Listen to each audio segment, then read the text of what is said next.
माना हम दोनों अलग हो गए, तू अपने रास्ते चली गई और मैं अपने। तुम भी वहां खुश हो और मैं भी यहाँ ठीक हूं, लेकिन कुछ तो है जो पूरा नहीं है, अधूरा है। शायद वो कहानी बची हो या कोई अफसाना बचा हो, वो कुछ पल जो इंतजार में है, कुछ खत जो मैंने अभी तक पढ़े नहीं, एक खत है जो अभी तक पूरी तरह जला नहीं, अधूरेपन का एहसास जो तुझ में भी बाकी है और मुझ में भी बाकी है।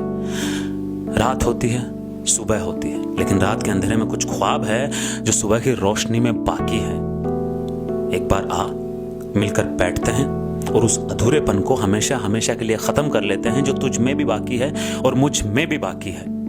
उस रात जब तेरी उलझी हुई जुल्फें मैंने अपनी हाथ की उंगलियों से सुलझाई थी, तेरी जुल्फों की खुशबू आज भी मेरी उंगलियों के बीच में बंधी हुई है। आजा, हाथ पकड़ मेरा और उन जुल्फों की खुशबू को आजाद कर दे।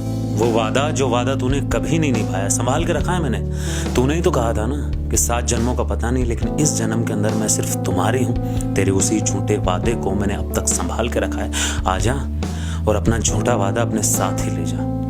मोहब्बत के रास्ते पर तो कुछ दूर साथ तो चली, लेकिन तकलीफों के रास्ते पर तो 2 कदम चली और मुझे अकेला छोड़कर मेरे रकीब के घर की तरफ चली गई। तेरे वही 2 कदमों के निशान मेरे पास रखे हुए हैं। आजा और वापस ले जा, और मेरा अधूरापन जो तेरे पास गिरवी रखा हुआ है वो आकर मुझे दे जा।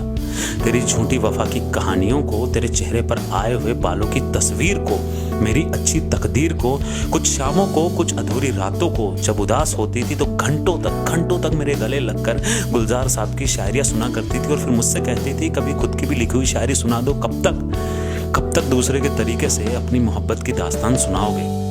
लेकिन मोहब्बत की दास्तान में उन आंखों को क्या पता था, उन आंसुओं का क्या कसूर था जो दिन रात तेरी याद में बहे। उस पागलपन को, उस अधूरेपन को आजा और आकर मुझे वापस दे जा। मानता हूं हम दोनों अलग हो गए, तू अपने रास्ते चली गई और मैं अपने। मिलने मत आ, लेकिन सिर्फ मिलने आजा।